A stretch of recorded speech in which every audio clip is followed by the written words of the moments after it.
예수님이 2월절 어린 양 되심을 찬양하는 찬양 감사합니다. 오늘은 말씀 본문 안에 있는 그대로 무엇을 원합니까? 라는 제목으로 함께 하나님의 인도받기를 원합니다. 무엇을 구하느냐, 그 말이 무엇을 원하느냐 하는 말이에요. 오늘 우리 세례 요한의 두 제자에 대해서 좀 궁금한 점이 있습니다. 그 중에 하나는 그 세례 요한의 두 제자가 세례 요한을 스승으로 알고 진리를 구하고 진실하게 살고 싶고 죄를 회개하고 하나님을 바로 섬기고 싶은 열망을 가지고 세례 요한을 그토록 열심히 따랐는데, 오늘 말씀해 보니까 세례 요한을 버리고 예수님을 따르게 된 것입니다. 과연 그들이 스승의 뜻을 제대로 이해한 것일까? 스승을 버리고 예수님을 따르는 일에 있어서 한치의 망설임도 없어요. 죄책감도 없어 보여요. 좀 스승의 입장에서는 얘들이 그래도 그렇지 이렇게 쉽게 나를 배신할 수 있나? 혹 그런 섭섭한 마음이 들지는 않을까요? 도대체 이들은 정말 스승의 뜻이 무엇인지를 알고 따른 것일까? 아니면 그들은 뻔뻔스러운 사람일까? 기회주의자일까? 도대체 하나님 말씀이 이들의 모습을 통해서 우리에게 무엇을 알게 해주고 싶으신지 발견하는 시간이 되기를 바랍니다.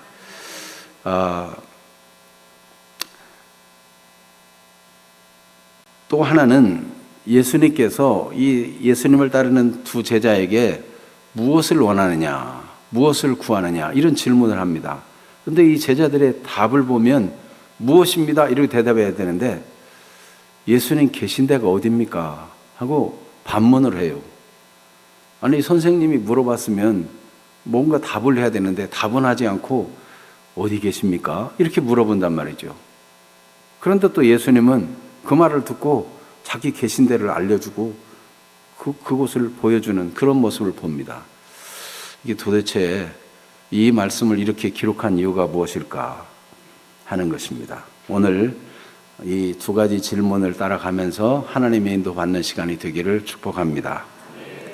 먼저 세례 요한을 떠나는 제자들인데, 이 두 제자는 세례 요한이 어떻게 말했다고 이해했는가 하는 것을 우리 먼저 살펴봐야 됩니다. 두 번째는 이렇게 그 제자 중에 한 사람의 이름이 안드레라고 밝혀져 있는데, 안드레는 왜 이런 반응을 보였겠는가 하는 것을 살펴보기 원합니다. 첫째, 세례 요한의 증언입니다. 세례 요한은 예수님을 관심 있게 본 사람으로서 자기 제자들에게 예수님에 대해서 증언한 거예요. 관심 있게 봤다. 성경에 우리 번역에는, 우리 말에는 관심 있게 봤다 그런 말이 없잖아요. 그런데 36절에 보면 예수께서 거니심을 보고 그랬습니다. 이 보고라는 단어가 헬라 원어에는 엠블레포라는 단어를 썼어요. 이 단어는 관심 있게 바라보다, 사랑을 가지고 바라보다, 사랑하면 더 관심 있게 보게 되잖아요. 그런데 쓰는 단어예요.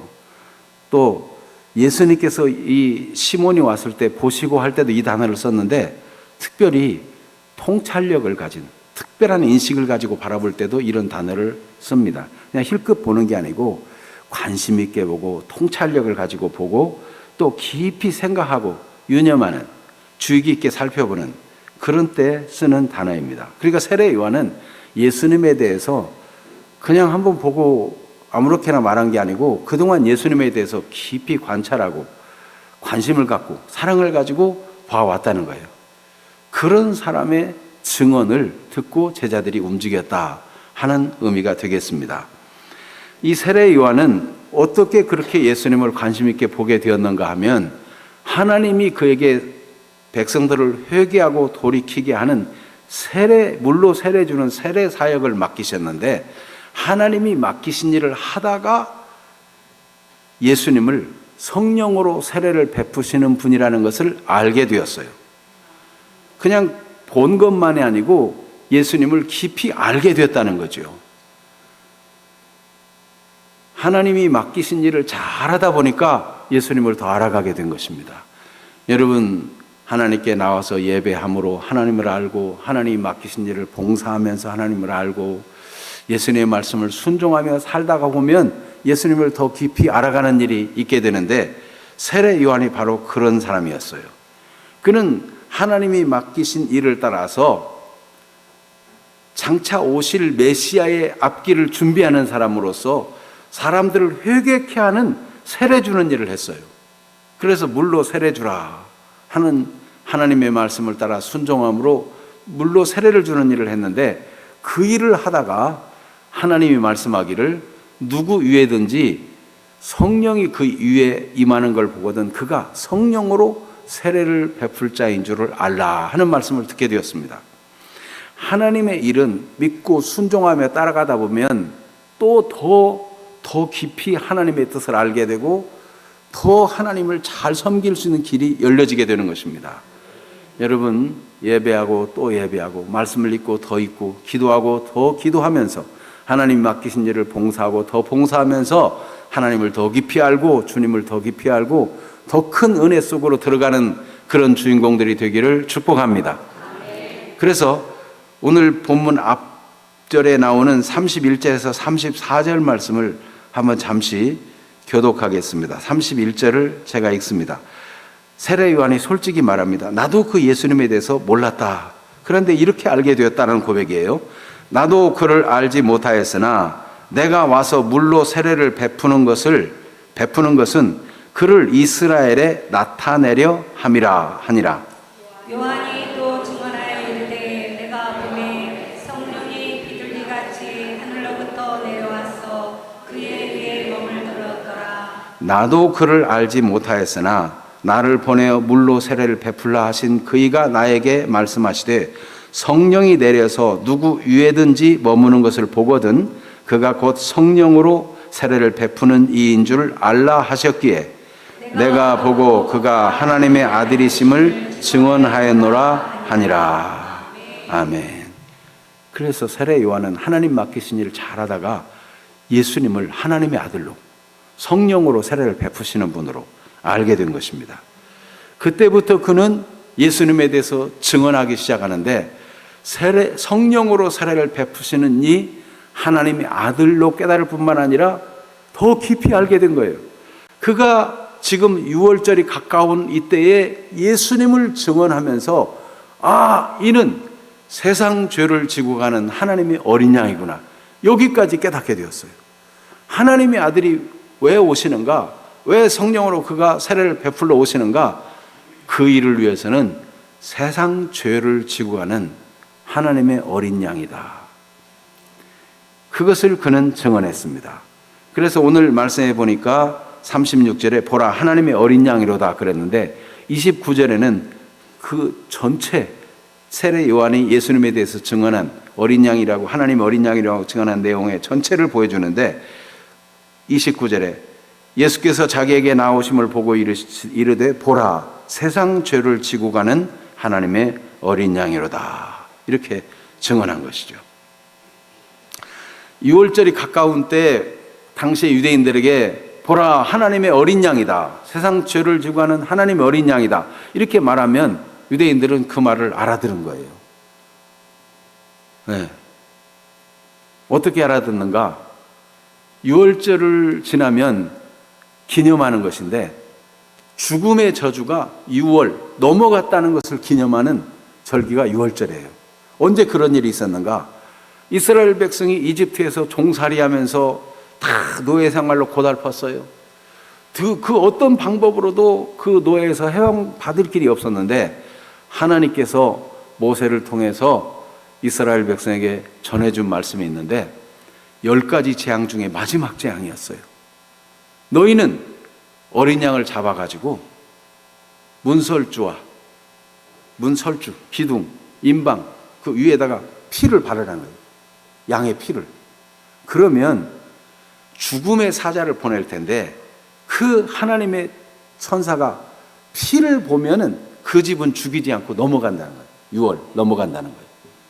그래서 그 비밀을 듣고 모세가 얘기했더니 모든 이스라엘 백성들이 모세가 전해준 하나님 말씀을 순종해서 이 기둥과 문 위에 설주와 임방에다가 피를 발랐더니 그 집은 죽음의 사자가 사람을 죽이지 않고 다 넘어갔는데 이집트 사람들은 그 복음을 듣지 못했어요. 계속 왕이 고집을 피우면서 이스라엘 백성을 내보내지 않으려고 하고 백성도 똑같은 상태였어요. 결국 문설주와 문인방에 피를 바르지 않은 집에는 하나님의 천사가 들어가서 장자를 죽게 만들었어요. 그때부터 기념하여 유월절을 지키라 한 것입니다. 그래서 이스라엘 백성들은 유월절을 당하면 양을 잡아서 그 고기를 먹고 그때 급히 떠났으므로 발효가 되지 않은 떡, 그걸 먹었는데 그때가 되면 발효되지 않은 떡을 먹고 쓴 나물을 먹고 그리고 양을 잡아서 먹는 일을 하면서 하나님이 이 어린 양의 희생을 통해서 우리를 구원했다, 하나님의 구원을 기념하는 거예요. 그러면서 이스라엘 백성들은 하나님의 선자의 말씀을 따라서 완전히 죄에서 벗어나고 완전히 노예된 데서, 죄에 속박된 데서, 마귀의 종된 데서 벗어나는 참된 해방의 날, 완전한 구원의 날을 항상 기다리고 있었습니다. 그날은 언제인가? 하나님의 어린 양 메시아가 오는 날 완전한 구원이 일어난다, 그걸 기다리고 있었어요. 그래서 이스라엘 백성들은 이 메시아 사상, 하나님의 유월절 어린 양이 오는 그날을 기다리고 있었는데 이 세례 요한이 보라, 세상 죄를 지고 가는 하나님의 어린 양이다, 이렇게 증언한 겁니다. 이 세례 요한이 전한 말을 조금 더 자세히 살펴보자면은 지고 간다 그랬는데 이 진다, 짐을 진다 하는 이 단어는 몇 가지 뜻이 있어요. 들어 올리다 라는 단어를 쓸 때도 이렇게 이 단어를 썼고, 또 짐을 지다 할 때도 그렇게 번역될 수도 있는 단어이고, 이것은 없애버리다, 치워버리다 할 때도 쓰여지는 단어가 바로 이 짐을 지다 하는 단어예요. 그래서 예수님은 어떤 분인가? 수고하고 무거운 짐진 자들아 다 내게로 오라, 내가 너희를 쉬게 하리라. 마태복음 11장 28절에 말씀하고 있죠. 인생은 다 어깨에 무거운 짐을 지고 있다는 거예요. 누구나 다. 이게 그냥 눈에 안 보이지만 다 질병의 짐을 지고 있고, 상처의 짐을 지고 있고, 책임감의 무거운 짐을 지고 있고, 사람들이 다 이게 죽음이라는 두려움의 짐을 지고 있고, 다 짐을 지고 있다는 거예요. 예수님은 그 짐을 들어 올려주시려고 오신 분이시고, 그 짐을, 모든 죄의 짐, 모든 짐의 결국은 죄의 결과인데 이 죄의 짐을 대신 져주려고 오신 분이시고, 대신 져준다는 의미는 그냥 지고, 십자가를 지고 가는, 골고다로 간 이유가 우리 죄를 다 없애기 위해서 예수님 대신 죽으신 거예요. 그래서 예수님이 세상 죄를 지고 가는 하나님 어린 양이라는 것은 우리의 모든 짐을 들어 올려 가볍게 하시고, 우리 짐을 대신 지시고, 우리 짐을 다 죄의 짐을 없애버리고 치워버리려고 오신 분이 바로 하나님의 어린 양 예수 그리스도다. 하나님만이 해결할 수 있기 때문에 하나님의 어린 양이야, 이런 표현을 쓴 겁니다. 그러니까 세례 요한이 예수님을 보고 관심 있게 보고 세밀하게 알고 더 봉사하면서 예수님을 더 알아가니까 예수님에 대한 깨달음이 얼마나 확실해졌는지 몰라요. 여러분 신앙생활하면서 예수님에 대해서 더 깊이 알아가는 분들이 되기를 축복합니다. 결국 인생의 모든 무거운 짐을 없애버리시는 예수 그리스도, 그분으로 예수님을 증언했는데, 여기 특별히 말하되라는 단어가 있어요. 36절을 같이 읽어볼까요? 예수께서 거리심을 보고 말하되 보라 하나님의 어린 양이로다. 또 37절에 두 제자가 그의 말을 듣고 예수를 따르거늘. 이 말한다는 단어가 계속 써 있는데 37절은 그의 말을 듣고, 말이 명사처럼 써 있는데 사실 원어에 보면 동사예요. 말하는 것을 듣고 그렇게 되는 거죠. 그런데 이 단어를 말하되 현재형으로 쓰고, 그의 말을 듣고 할 때, 그 말하는 것을 듣고 할 때는 이게 현재 분사형으로 썼어요. 원어는 이게 좀 복잡한 얘기 같은데 왜 이런 얘기를 하냐면은 이 헬라어에서는 그 단어를 어떻게 쓰느냐 하는 것이 굉장히 중요해요. 영어에서도 현재형 단어는 뭐 직업이라든지 계속되는 일을 말할 때 쓰잖아요. 특별히 이게 분사형은 진행되고 반복되고 계속되는 걸 말할 때 써요. 그러니까 세례 요한은 한 번 말하고 어쩌다가 말하고 말한 것이 아니라 말하고 또 말하고 계속 말해왔다는 거예요. 예수님에 대해서 자기가 알고 있는 것을, 깨달은 것을 제자들에게 말하고 또 말하고, 오늘도 예수님이 지금 지나가는 걸 보고 또 말해. 보라, 하나님의 어린 양이다. 또 말했다는 거예요. 그러니까 이거를 듣는 두 제자가 어떻게 느끼겠어요? 아, 우리 선생님은 저 예수님을 따르라는 얘기구나, 이렇게 받아들이게 된 것입니다. 선생님의 진짜 의도를 올바로 이해하게 된 거예요. 그래서 자기 선생님을 두고 예수님을 따르기 시작했는데, 이것은 절대로 세례 요한 선생님에게는 배신을 느낀다든지 섭섭함을 느낄 일이 아니었던 것입니다. 이 예수님을 드러내기를 원하는 세례 요한은 근본 목적이 예수님을 이스라엘에게 나타내라고 보냄받았다는 사실을 늘 알고 있었어요. 그래서 요한복음 3장 30절에는 그 앞에 배경에 보면 세례 요한의 제자들이 말합니다.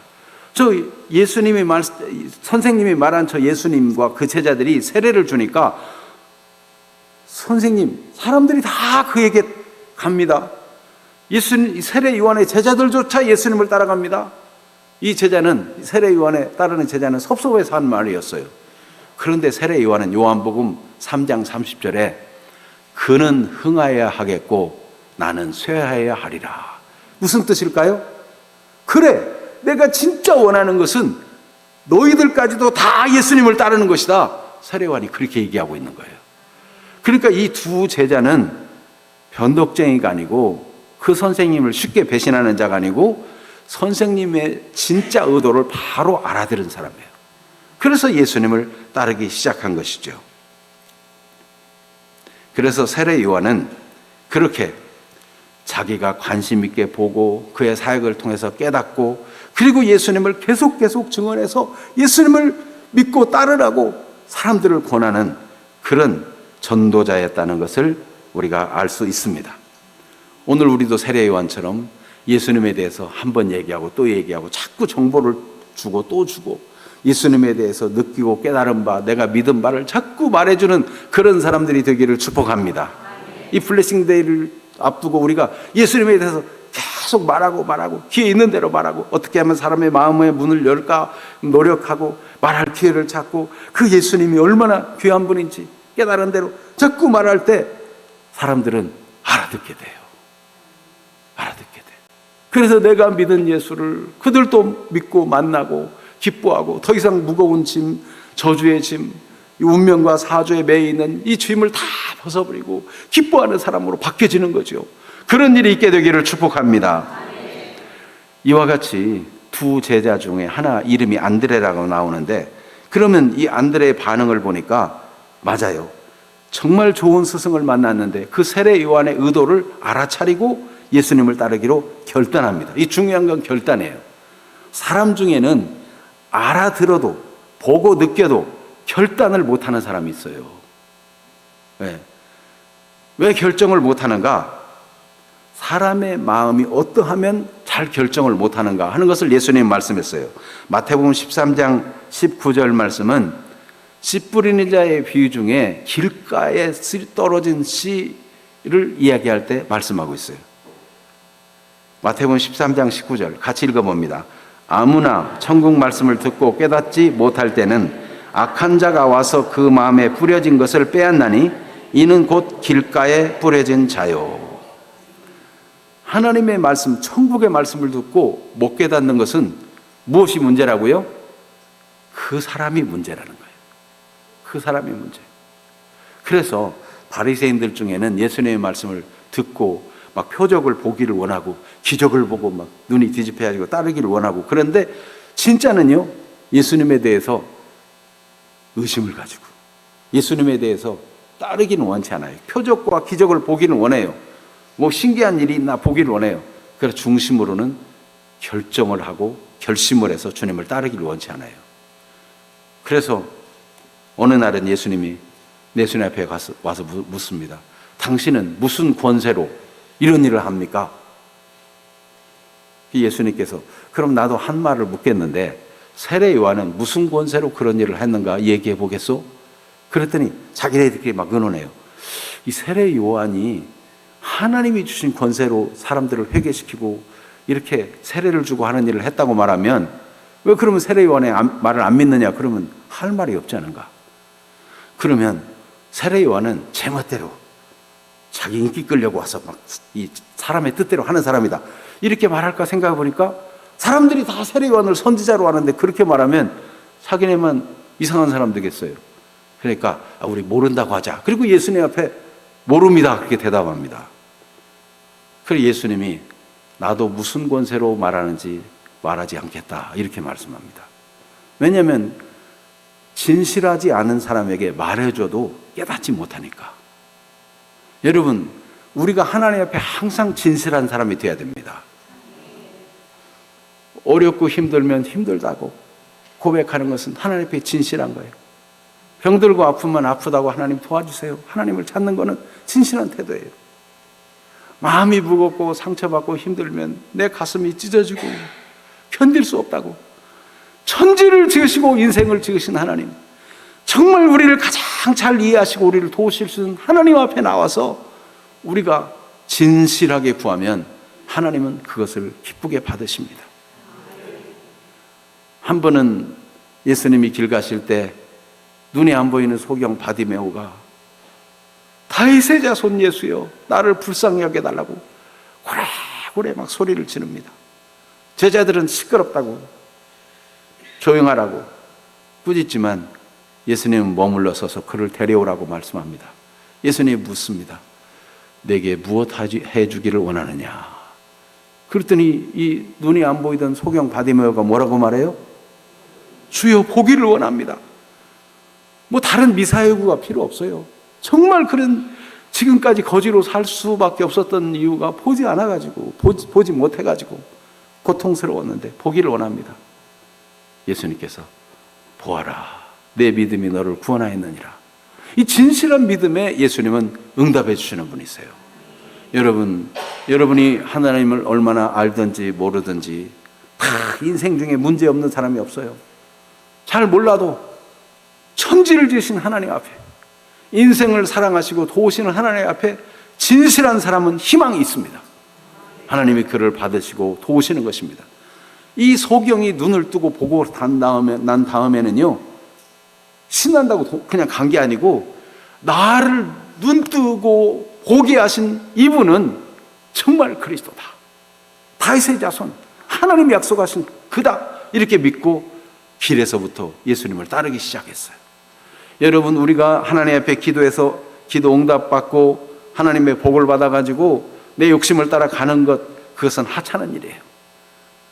우리 인생의 참 목적이 무엇인가? 예수님은 무엇을 구하느냐, 무엇을 원하느냐 이 질문은 진짜 네가 구해야 될 것이 무엇이냐, 네가 진짜 원해야 될 것이 무엇이냐 그걸 도전하는 거예요.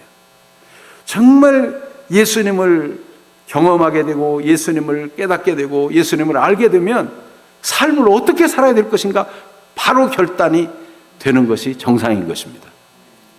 더 이상 구걸하던 일 이 소경 거지 바디메오는 하지 않았어요. 이제 인생이 달라졌어요. 여러분 우리가 더 이상 죄를 따라 허망한 욕심을 따라 사는 삶을 살지 않아도 되도록 하나님이 예수 그리스도를 이 땅에 보내신 것입니다. 예수님 당시에 만났던 사람들의 일을 기록한 것은 지금도 우리에게 예수님이 그리스도시고 하나님의 어린 양이시고 우리의 구원자이시고 우리에 대해서 관심을 갖고 우리를 들어주시기를 원하시는 분인 것을 알라고 이 말씀을 기록한 것입니다.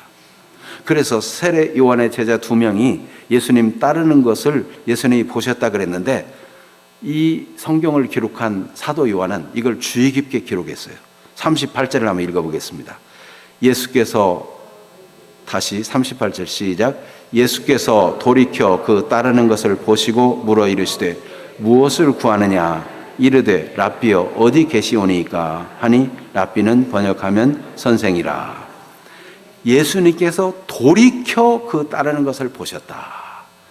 사실 이 돌이켜라는 말을 안 써도 되는데 성령의 감동으로 이걸 세밀하게 기록한 거예요. 생생하게 눈으로 본 듯이 기록한 거예요. 예수님을 따르는 세례 요한의 말을 듣고 두 사람이 따라오는데 예수님이 일부러 돌아보셨어요. 그러면서 무엇을 구하느냐라고 질문하신 거예요. 예수님은 우리가 주님을 따르고자 하고 주님을 믿고자 할 때 관심 있게 보시고 사랑하시는 분이십니다. 여러분, 우리가 아무리 기도해도 소용없을 거라는 생각은 잘못된 생각이에요. 하나님은 우리의 기도에 귀를 기울이신 분이고 우리에게 관심이 많은 분이시고 우리를 살려주기를 원하시는 분이시고 우리를 문제를 해결해 주기를 원하시는 분이시고 인생의 진정한 목적을 발견하기를 원하시는 분이십니다. 여러분, 하나님이 우리에게 관심 없을 거라고 생각하는 것은 잘못된 생각이에요. 여러분, 오늘도 하나님을 찾고 구하는 사람들이 되기를 바라고 하나님의 사랑을 경험하는 사람들이 되기를 원합니다. 어떻게 보면 무엇을 원하느냐, 이 말이 그냥 보통 말이야. 그냥 하는 말 같은데도 그렇잖아요. 좋은 선생님인 세례 요한을 통해서 예수님에 대해서 어떤가를 듣고 또 들으니까 이 마음이 준비됐어요. 그래서 이들은 뭡니다 이렇게 말하지 않고 어디 계십니까? 라고 물어본 거예요. 그 말이 무슨 뜻일까요? 예수님하고 친해지고 싶다는 거예요. 예수님을 좀 더 깊이 알고 싶다는 거예요. 여기서 그냥 몇 마디 주고받고 끝나는 관계가 아니고 예수님 계신 데에 가서 같이 좀 지내면서 예수님을 더 깊이 알아보고 싶다는 거예요. 여러분, 오늘 처음 나온 분이 있어도 내가 한번 교회 가보니까 그냥 그렇더라 이러지 마시고 더 관심을 가지고 하나님을 알아가기를 원합니다. 더 알아보고 싶은 그런 사람들이 되기를 바랍니다. 여러분, 우리 속담에 한술에 배부르랴 그런 속담도 있잖아요. 한술, 나 먹어봤더니 아무 기별도 없더라. 그러면 여러분, 그 사람의 말을 믿을 만해요? 한술 뜨고 두술 뜨고 씹고 또 씹고 그러면서 음식의 맛을 알고 몸에 영양이 되고 내 삶의 생기가 되고 그런 거 아니겠습니까? 여러분, 날마다 주님을 가까이 더 가까이 주님을 알아보고 싶고 더 알아보고 싶고 그런 열망이 일어나는 분들이 되기를 축복합니다. 그래서 이 세례 요한의 제자들은 예수님이 관심 갖고 돌아보는데 주님을 더 알고 싶다는 표현을 써요. 그러니까 주님을 더 알아가는 사람이 되는 거죠. 이 사람들은 듣고 그만두는 사람이 아니고 듣고 깨달은 사람이에요. 세상에 들어도 깨닫지 못하는 사람은 자기 생각이 꽉 차 있어가지고 바리새인들은 주로 예수님을 무슨 흠을 잡을까, 책을 잡을까, 무슨 말로 올무를 삼을까 이런 식으로 보니까 자기 나름대로 생각이 꽉 차 있으니까 예수님 말씀이 하나도 안 들어가요. 또 예수님이 자라난 동네 나사렛 사람들은 우리가 예수 다 안다. 그의 동생도 알고 그의 누이들도 알고 그의 어머니도 알고 그의 아버지도 알고 목수의 아들이 아니냐.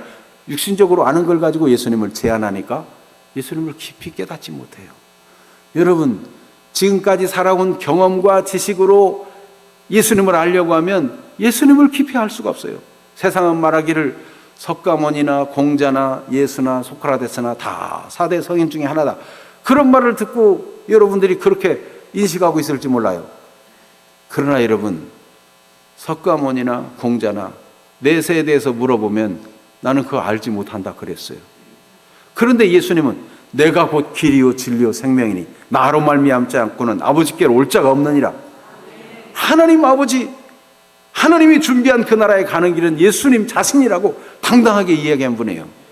그분이 정신병자든지 미치광이든지 아니면 그가 말한 것이 진실이든지, 예수님은 많은 사람들이 감동 감화해서 따르게 된 것은 그의 말씀이 진실하고 그의 행함이 진실하고 그가 하나님에게서부터 말씀을 받아가지고 하나님의 일을 말했기 때문에 그 삶이 가마력이 있었던 거예요.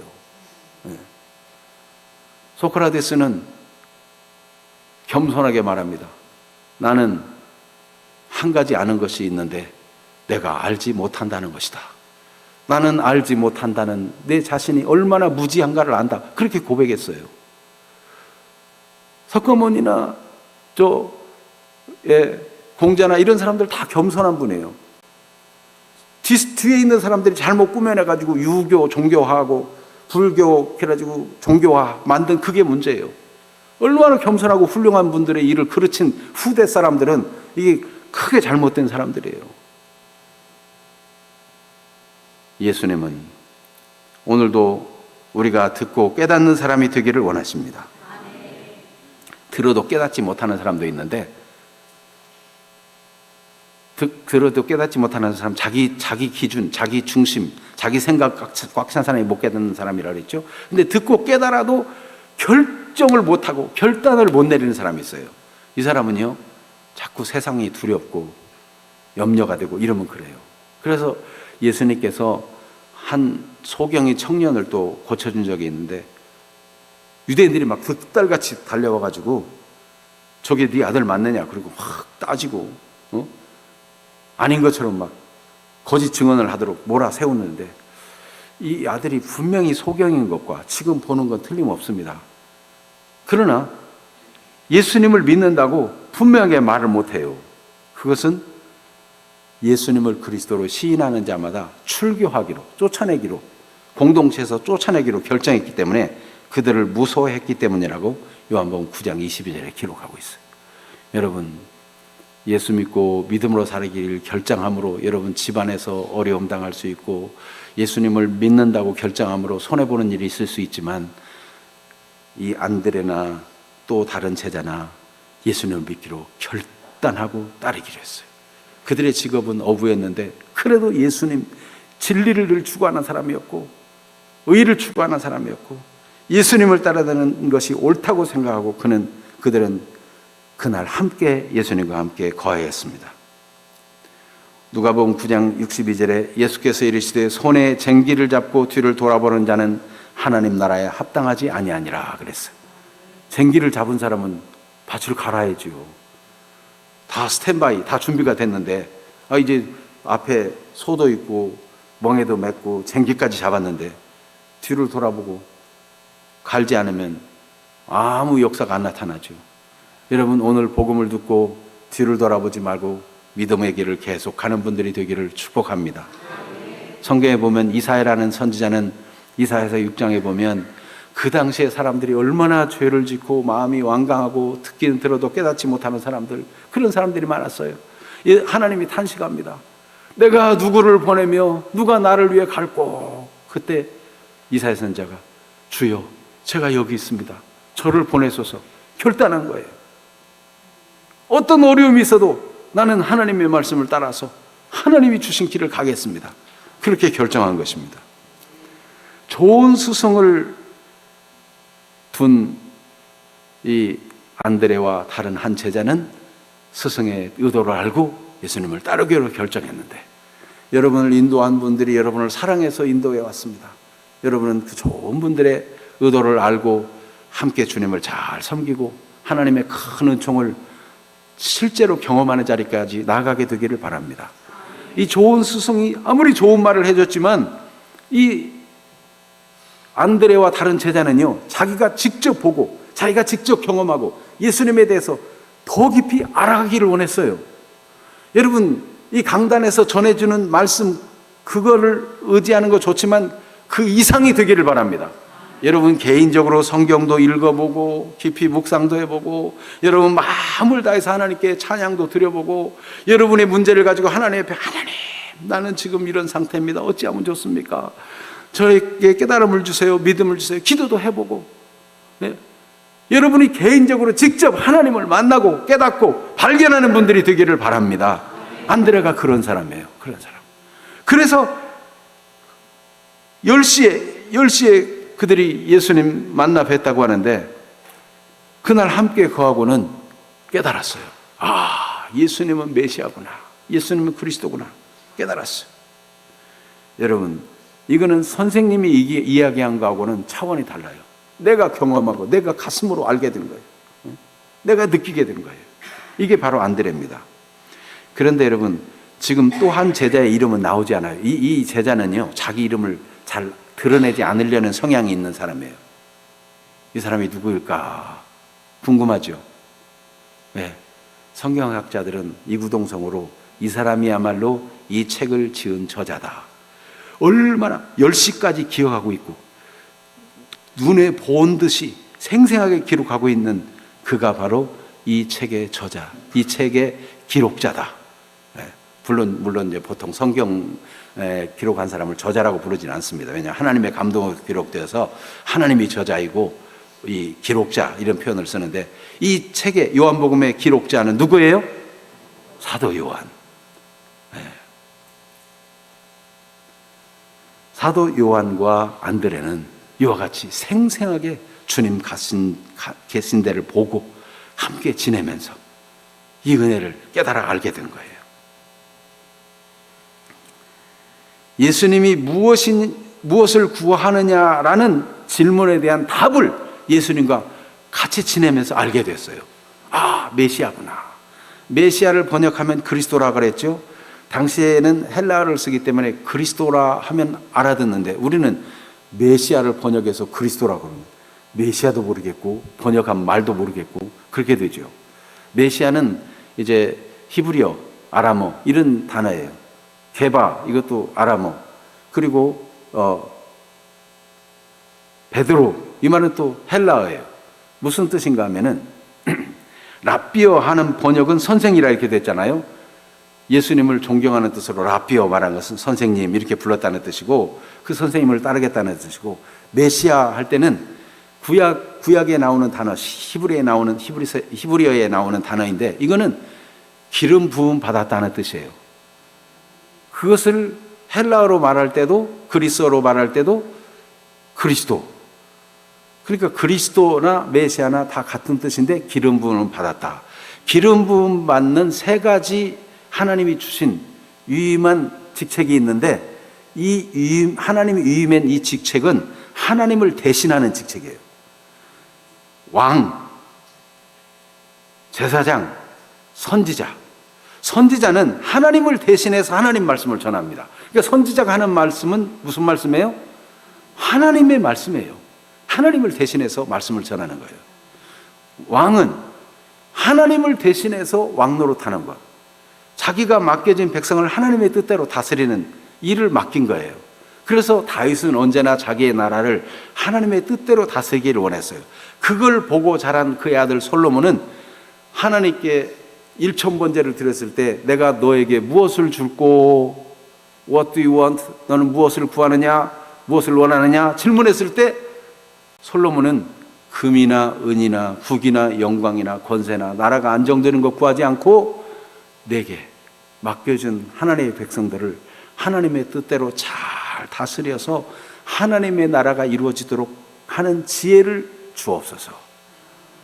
그러니까 왕으로서 하나님의 통치를 대신할 수 있는 그런 사람이 되기를 구했어요. 얼마나 순전합니까?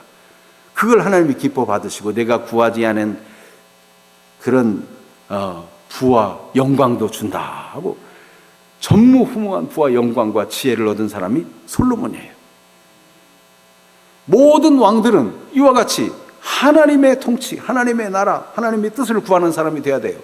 예수님께서 너희는 먼저 그의 나라와 그의 의를 구하라 한 것도 바로 그런 차원에서 말씀한 거예요.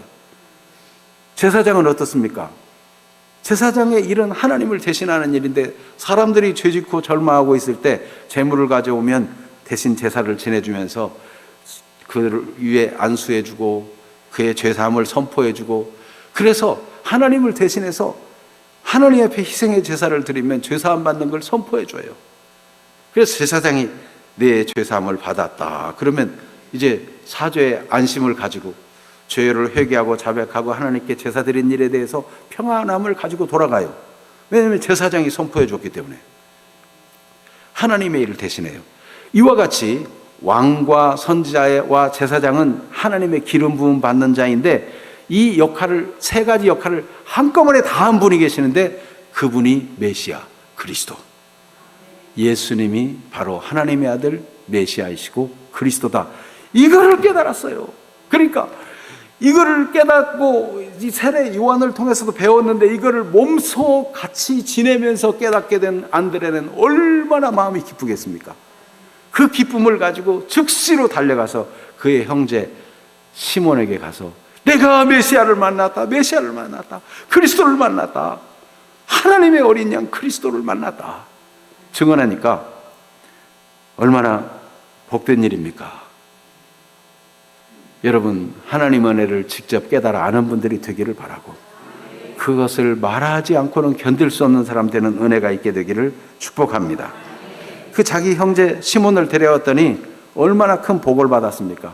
데려온 그 사람을 보고 예수님이 너는 장차 개발하리라. 페트로스, 반석, 미래 될 사람으로 이름을 불러주는 거예요. 여러분이 누구를 데려왔는데 그를 크게 복주시되 앞으로 잘 될 모습으로 불러주고 그렇게 인정해 준다고 생각해 보세요. 이게 얼마나 크게 복된 일이에요. 네? 네. 그러니까 베드로를, 이 시몬을 보고 너는 잘 될 사람이다. 반석처럼 든든하게 될 사람이야. 너는 큰 인물이 될 거야. 이런 얘기를 해준 거예요. 옆 사람에게 우리도 예수님의 이름으로 축복해 봅시다. 앞으로 잘 되실 분입니다. 네. 크게 잘 될 분입니다. 네. 하나님께서 여러분들을 복 주시고 더 크게 복 주시고 잘 되게 하고 더 잘 되게 해주기를 원하십니다. 더 잘 되는 중요한 것은요, 하나님을 깊이 알고 예수님을 깊이 아는 거예요. 그래서 인생의 목적과 가치가 이제 험한 것에 있지 아니하고 정말 이 하나님의 뜻을 따라 살고자 하고 하나님 말씀을 순종하며 살고자 하고 그 예수님을 증언하고 싶은 사람으로 바뀌는 거예요. 그런 은혜가 있게 되기를 축복합니다. 나중에 이 베드로에게 예수님은 너는 사람을 낚는 어부가 되게 하리라, 그런 축복의 말씀도 하시잖아요. 얼마나 복된 일입니까? 여러분 자신만 복된 것이 아니라 그 감격과 기쁨을 가지고 여러분이 데려온 사람까지 다 잘 되게 하는 은혜를 막 더불어 막 통째로 은혜를 주시는 하나님, 얼마나 감사한 일이에요. 이런 은혜가 이번 블레싱 데이를 통해서 있게 되기를 축복합니다. 우리 이 시간도 하나님께 이끌려 312장을 찬송하고 기도하겠습니다. 주님은 세례 요한이 증언한 대로 하나님의 어린 양, 세상 죄를 지고 하는 하나님 어린 양, 우리 모든 죄를 담당하고 없애버리신 그리스도입니다. 그를 믿으면 우리 죄가 다 그에게 옮겨가고 우리 죄가 다 없애지고 더 이상 죄책감과 저주와 운명과 모든 억눌림에서 해방을 받는 것입니다. 안드레처럼 예수님을 더 깊이 알기 위해서 더 믿음 안에 살고 더 교회에 나오고 더 하나님 말씀을 사모하고 그런 분들 되기를 바랍니다. 예수님은 나는 포도나무에 너희는 가지니, 이런 말씀하셨어요. 가지가 포도나무에 붙어 있지 않으면 열매를 맺을 수 없음 같이 너희가 내 안에 있지 않으면 열매를 맺을 수 없다. 늘 예수님과 함께하는 생활을 하시기 바랍니다. 예수님과 함께하는 생활이 무엇이냐? 예수님이 친히 말씀하시기를 너희가 내 안에 거하고 내 말이 너희 안에 거하면 무엇이든지 원하는 대로 구하라, 그러면 이루리라 그랬어요. 예수님 안에 거한다는 말은 예수님의 말씀이 우리 안에 있다는 거예요. 오늘 예수님의 말씀 듣고서 예수님은 정말 하나님의 어린 양, 내 모든 죄물 지어주시는 분이시고 예수님은 그리스도, 하나님을 대신해서 오셔서 우리 모든 죄를 없애시고 하나님의 통치를 받게 하시고 그리고 하나님의 말씀을 우리에게 공급해 주시는 분이구나, 예수님은 영원히 내가 따를 뿐이구나, 이렇게 믿고 아는 사람이 되면, 이 말씀을 마음에 간직하면 무엇이든지 원하는 대로 구하라, 그러면 다 이루어지겠다 했어요. 이게 하나님의 약속이에요. 왜냐하면 예수님의 이 말씀을 믿고 기도하는 사람은 이루어질 것인데, 예수님의 이름으로 기도해서 이루어지는 것은 하나님 아버지께 영광이 되기 때문에 그것을 예수님은 즐겨 이루신다는 거예요. 너희가 내 안에 가고 내 말이 너희 안에 가면 무엇이든지 원하는 대로 구하라, 그러면 이루리라. 오늘 정말 예수님을 마음에 받아들이고 믿는 사람, 이 하나님의 말씀을 마음에 간직하는 사람이 되어서 하나님의 이끌림 받는 생애를 계속 살아가기를 원합니다. 312장을 같이 찬송합니다. 너 하나님께 이끌려 일평생 주만 바라면 너 어려울 때 힘주시고 언제나 지켜주시리. 주 크신 사랑 믿는 자 그 반석 위에 서리라. 찬양합니다.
기도하겠습니다.